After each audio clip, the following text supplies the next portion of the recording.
Hello friends, carrot, சின்ன வெங்காயத்தை cut பண்ணி வச்சுருக்கேன். தக்காளி, பச்சை மிளகாய், கருவேப்பிலை, கொத்தமல்லி, துவரம்பருப்பையும் வேக வச்சு எடுத்துட்டேன். அந்த தண்ணியிலேயே புளியையும் கழுவிட்டு ஊற போட்டிருக்கேன்.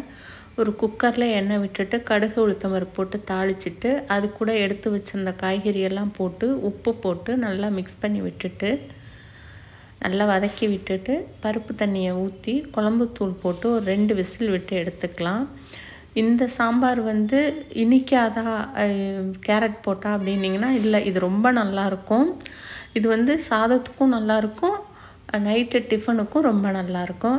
அதுக்கிடையிலே பருப்பில் புளியெல்லாம் கரைச்சி பருப்பையும் புளியும் மிக்ஸ் பண்ணி வச்சுட்டேன். இடையில உருளைக்கிழங்க வேக வச்சு கொஞ்சம் பெரிய துண்டாக கட் பண்ணி வச்சுருக்கேன். இதுக்கு பெரிய வெங்காயம் மட்டும் போட்டு இன்றைக்கி வதக்கிக்கலாம்.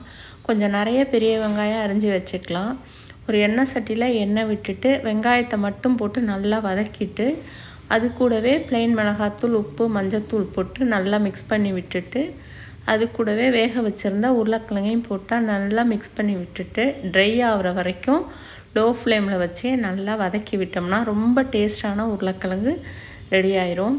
இது வெறும் பூண்டு மட்டும் போடலாம், வெங்காயமும் பூண்டும் போடலாம். பெரிய வெங்காயம் போட்டு பண்ணுறப்ப அந்த உருளைக்கிழங்கு ரொம்ப நல்லாயிருக்கும்.